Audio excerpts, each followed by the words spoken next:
Corona positive मरीजों की संख्या बिहार में भी काफ़ी तेज़ी से बढ़ती जा रही है। 30 से ज़्यादा कोरोना पॉजिटिव के मामले सामने आ चुके हैं और ऐसे में कई सवाल उठ रहे हैं कि क्या कोरोना से लड़ने की जो व्यवस्था है बिहार सरकार के पास है। और इस बीच जो मरकज जमात के लोग बिहार में हैं जिनका कोई अभी तक अता पता नहीं है, उसको लेकर भी बिहार के लोगों की चिंता बढ़ी हुई है। अभी मेरे साथ हैं आरजेडी के वरिष्ठ नेता पूर्व सांसद शिवानंद तिवारी जी। उनसे बात करेंगे और जानने की कोशिश करेंगे कि कितना संतुष्ट हैं और कोरोना के संकट को कैसे देखते हैं। कैसे कोरोना के संकट को बिहार के परिप्रेक्ष्य में आप देखते हैं? देखिए, अब बिहार जो है, आप जानते हैं कि देश में सबसे अंतिम पायदान पर बिहार है। इसलिए स्पष्ट है कि बिहार में माने बाकी राज्यों के तुलना में तैयारी कम है, कमज़ोर है। में मुख्यमंत्री जी जो भाषण दे रहे थे उसमें उन्होंने बताया कि हमने ये सामान मांगा, हमने वो सामान मांगा, हमने ये किया वो किया। ये उन्होंने नहीं कहा कि वो क्या कर रहे हैं, उन्होंने यही कहा। उससे साबित हो रहा है कि सब चीज़ का अभाव है बिहार में। उन्होंने खुद कबूल किया। अब प्रधानमंत्री जी ने उनको क्या आश्वासन दिया, उन्होंने मैंने जिन चीज़ों की मांग केंद्र की सरकार से किया उनमें कब और कितने दिनों के अंदर उन सामानों की आपूर्ति होगी, इसके बारे में उन्होंने कुछ नहीं बताया। अब बिहार में जिस ढंग से डॉक्टर लोग, नर्स लोग जोखिम उठा करके रोगियों की सेवा कर रहे हैं, उनके सुरक्षा को प्राथमिकता मिलनी चाहिए, वो भी हमारे यहाँ उपलब्ध नहीं है।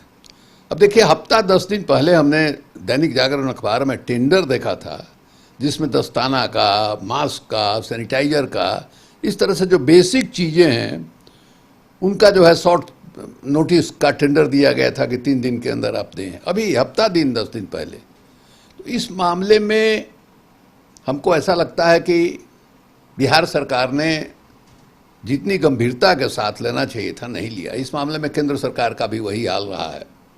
अब देखिए, जब लॉकडाउन की घोषणा हुई प्रधानमंत्री जी के पास भी कोई तैयारी नहीं थी।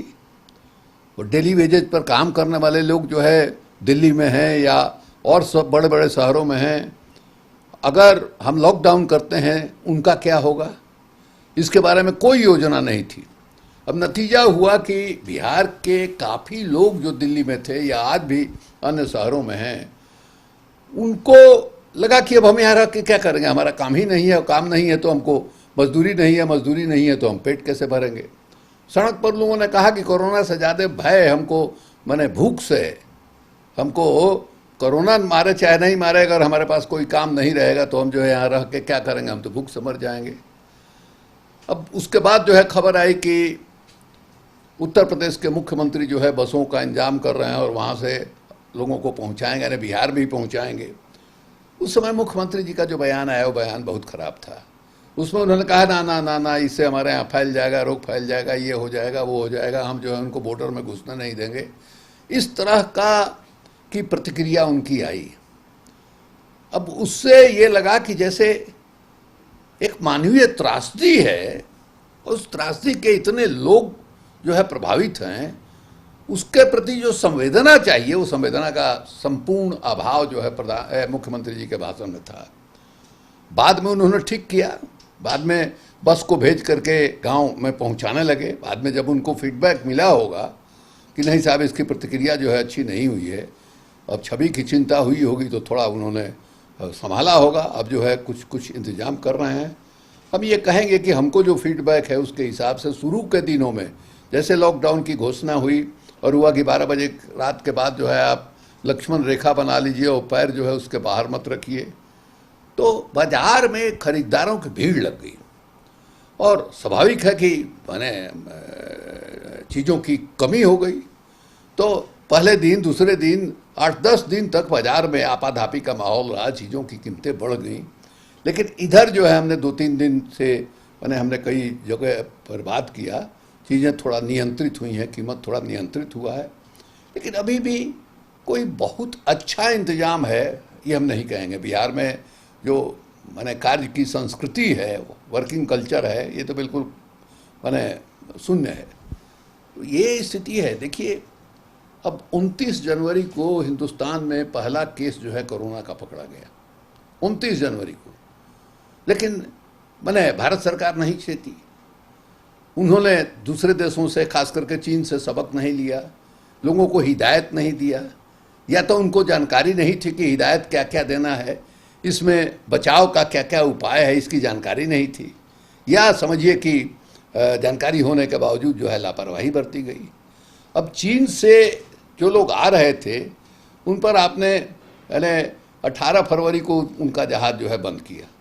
उसके बाद ईरान से लोग आते रहे, उसको आप 15 दिन बाद बात किए। उसके बाद यूरोपीय संघ से और इंग्लैंड से लोग आते रहे, वहाँ भी कोरोना से लोग प्रभावित थे, उसको सबसे अंत में आपने किया। ये हुआ। और दूसरे जो आ रहे थे उनका आपने एयरपोर्ट पर जो मैंने इंतजाम किया था, वो टेम्परेचर देखने का, उससे कोई मतलब था नहीं, क्योंकि बहुत लोग ये साबित हो चुका है कि जो वायरस आपके शरीर में गया तो किसी को 3 दिन में लक्षण बाहर आ जाएगा, किसी को 10 दिन में लक्षण बाहर आएगा। तो जो लोग आए उनका टेस्टिंग नहीं हुआ। बाद में आप देखिए कि कैबिनेट सेक्रेटरी राजीव गौबा ने चिट्ठी लिखा है, क्या नाम है, सभी राज्य सरकारों को कि साहब 15 लाख लोग आए और वो कहाँ हैं, उनको लोकेट करके उनको आइसोलेट जो है करना चाहिए, उन पर निगरानी रखी जानी थी। ये शुरू में क्यों नहीं किया गया? संभव है 15 लाख लोगों को खोज कर आइसोलेट करना, निगरानी में रखना? बहुत कठिन है, बहुत कठिन है। बिहार में ही लापता हैं कई लोग। हमने कहीं देखा था जो लोग बाहर से आए उसमें कौन कहाँ गया, किस गया। जो इतनी एफिशिएंसी हम लोगों के मुल्क में है कहाँ? मरकज जमात के लोगों को लेकर जो चिंता व्यक्त की जा रही है कि हर जगह फैल गए हैं और संक्रमण का खतरा उनसे सबको ज्यादा है। बिल्कुल सही बात है। इतना मूर्खतापूर्ण काम इन लोगों का हुआ जिसका कोई हिसाब किताब नहीं। जैसे हमारे यहाँ हिंदू समाज में लोग कहते हैं कि बस गाय का मूत पी लीजिए और बम बम कीजिए, कोरोना फरोना कहाँ आएगा। फलाना महामृत्युंजय जाप कर लीजिए, महामृत्युंजय जाप का एक चेन बना लीजिए, व्हाट्सएप में आता है, और देखिए आपको कुछ नहीं होने वाला है। उसी तरह से उनके दिमाग में था कि हम जो अल्लाह का नाम लेते हैं, मस्जिद में नमाज पढ़ते हैं, हमको क्या होने वाला है, अल्लाह हमकी रक्षा करेगा। और ये संगठन एकदम अजीब तरह का संगठन है। ये संगठन कोई हिंसा में यकीन करने वाला नहीं है, लेकिन इनकी पूरी की पूरी दृष्टि जो है, इनका समझिए दिमाग में अंधेरा है। अवैज्ञानिक सोच है। अवैज्ञानिक, हाँ, अवैज्ञानिक क्या, एकदम अतीत जीवी लोग हैं। जैसे हम लोगों के अतीत जीवी हैं। सारे धर्मों में एक समूह ऐसा है जो वर्तमान में नहीं जीता है, वो अतीत में जीता है। उसको लगता है कि हमारा अतीत जो है वो स्वर्णिम था और उसी तरह का जीवन हमको व्यतीत करना चाहिए, और उसी में सब कुछ हो रहा है। लेकिन बाबा, बिहार में 2 लाख से ज्यादा मजदूर आ गए हैं और प्रॉपर जांच उनकी नहीं हुई, जैसा आप भी कर रहे हैं, और हर जगह से तस्वीरें भी आ रही हैं कि नाम पता लिख लिया, मुहर मार दिया, भेज दिया। तो कितनी बड़ी चुनौती बनने जा रही है? देखिए, बहुत बड़ी चुनौती है। आप देखिएगा कि लॉकडाउन जैसे खत्म होगा, तो लॉकडाउन खत्म होगा तो उसके बाद जो है अचानक बढ़ेगा। देखिए, प्राकृतिक आपदा है कोरोना, और प्रकृति जो है भेदभाव नहीं करती है। अमेरिका जैसे महाबली देश को त्राहिमाम बुलाए हुए है, यही हमारे यहाँ भी वही हाल है। लेकिन आप एक चीज़ देखिएगा कि दुनिया जो है मनुष्य ने जो बनाई है उसमें गैर बराबरी इतना है जिसका कोई हिसाब किताब नहीं है। हमको उतना प्रॉब्लम नहीं होगा, लेकिन हमारे सामने जो झुग्गी झोपड़ी में लोग रहते हैं उनका क्या होगा भाई? आप सोशल डिस्टेंसिंग की बात करते हैं, एक एक कमरे में पूरा का पूरा परिवार जो है रहता है, 5-5 आदमी, 7-7 आदमी, कहाँ से सोशल डिस्टेंसिंग मेंटेन करेंगे भाई? आप कहते हैं हाइजीन के बारे में कि आपके नाक से छींक आता है तो आप जो है टिश्यू पेपर जो है लेके रखिए, नाक में लगाइए, तुरंत फेंकिए। ये सारा टिश्यू पेपर किस चीज़ का नाम है इस देश के करोड़ों लोगों को नहीं पता है। उनके लिए ये लग्जरी का चीज़ है। आप कह रहे हैं कि 20 सेकंड तक हाथ धोते रहिए, यहाँ से आइए वहाँ। जिनको पीने के लिए शुद्ध पानी नहीं मिल रहा है श्रीकांत, वो जो है आपको 10 बार दिन में हाथ धोएंगे डेटॉल से। और नहीं, ये कहाँ के लोग हैं भाई? इनको ज्ञान नहीं है इस देश का, इनकी समझ नहीं है, अभिजात वर्ग के लोग हैं। प्रधानमंत्री के बारे में भी हम यही कहेंगे, प्रधानमंत्री शब्द के आडंबर के अलावा कुछ नहीं। आज उनका संदेश जो था देश के नाम, संदेश था, प्रलाप था एक तरह का। क्या भाषण दिया उन्होंने भाई? क्या मैसेज था उसमें? आप जो है 5 तारीख को खड़ा होकर 9 मिनट तक जो है आप पिछली दफ़ा आप घंटी बजा रहे थे, थपड़ी बजा रहे थे, वैसे जो है दिया जलाइए, मोमबत्ती जलाइए, और कुछ नहीं तो आपका मोबाइल फ़ोन है उसी का बत्ती जलाइए, टॉर्च जलाइए। क्या है भाई? इससे क्या हासिल होने वाला है भाई? एकदम जो है बिल्कुल मैंने कट्टर हिंदू वाला जो माने जार्गन है उसी का आप इस्तेमाल कर रहे थे। तो आप में और जो आपके समर्थक अंधभक्त लोग कहते हैं गौ मूत्र पीजिए और महामृत्युंजय जाप कीजिए, उसमें क्या फर्क है? तो प्रधानमंत्री जी का से उम्मीद आदमी कर रहा था कि हाँ साहब लॉकडाउन खत्म होगा और जिन लोगों की मजदूरी छीन ली गई है, हमारे देश में देखिए 22% ही लोग हैं जिनको नियमित वेतन मिलता है, बाकी को नहीं मिलता है। और हमारे यहाँ इनफॉर्मल सेक्टर में ही 90% जो है श्रमिक काम करते हैं। उनमें उनका क्या होगा आप देखिएगा। फुटपाथ पर जो काबुली चना बेचते थे, आलू चॉप बेचते थे, जो नारियल का पानी बेचते थे, कितने लोग हैं।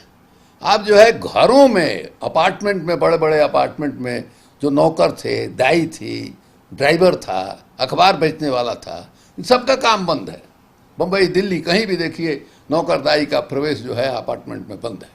ये 1/4 आबादी है शहरों में रहने वाली। ये तो मजबूरी है ना, लॉकडाउन में करना ही पड़ेगा। हम कह रहे हैं कि इसका उनके लिए आप कुछ सोचिएगा कि नहीं।